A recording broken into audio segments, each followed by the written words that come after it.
Good morning. Hi. So Morning. both of you have been volunteering in Israel during very challenging times. Janet, you arrived around October 7th, and Sharon, you have been here since April 2023. So let's start with your experiences. Janet, what made you decide to come and volunteer in Israel the first time, and what was your reaction when you realized what was happening? Well, I was actually here on October the 7th, 23, when the war started. And I obviously went back home, and I heard that there was a lot of need in Israel for workers. And I thought, well, you know, I was a bit of a loose end in my life, and I could come and volunteer and just give my time. So, yeah, that's what I did. Despite the alarms, despite the explosions, despite the fear? Yeah, yeah.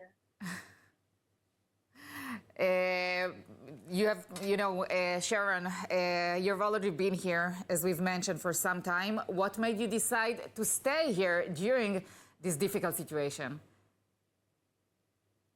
I was volunteering in Ukraine, in Bucha, by Kiev, and I have experience on the horrible war in Ukraine. And I come only to rest in Israel and visit my friends in Ashkelon. And on 7th of October begin the war here. And yes, for me was not a discussion to help. And we helped in Ashkelon with friends. We deliver warm food and comfort the people in Ashkelon. And yes, this time I ask other people what I can do here in Israel more. And I found the organization Voice. And, yes. So Sharon, you're volunteering in the war zone in Ukraine, in Bucha. Prepared you to this war?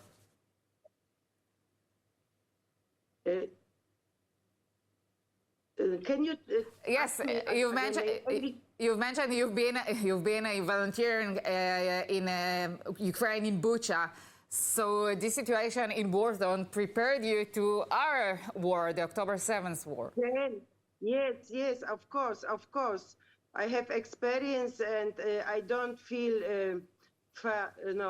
I was not afraid about rocket or so, because in Bucha and Ukraine, I had experience Warsaw like here, and only in my heart I feel now it's time to help, and I did this, and I was happy to support these Israelis. And Ashkelon was also horrible, and this time the people come not out from the flat, and we bring them hot food to them. So, Janet, how did your family and friends react when they heard you're planning to stay here in Israel during the war? They were obviously very concerned and kind of thought I was a bit mad, really. But you didn't have any second thoughts? Yeah, I did. But I also pray a lot, so I knew the peace of God, and that it was okay to come. What helped you cope with the situation in Israel? I think really knowing God and praying, to be honest. Yes, Sharon, what about your family and friends back in your homeland? Yeah, my family knows them. I live as a long time with the message, what I learned from the Jewish Tanakh, love God and then support people in need. And I was in Ukraine, and if I was here in Israel, before also a lot times, and I love Israel and the people, and my family know them. For me, it's the best to stay here. I told my family, please don't believe the media what they speak bad stuff about Israel. That's not true. I'm here safe, and pray for Israel and support and continue to speak in Germanism. This is not true what the media told the bad stuff about Israel. It's not true. So you're also, And Sharon, an ambassador.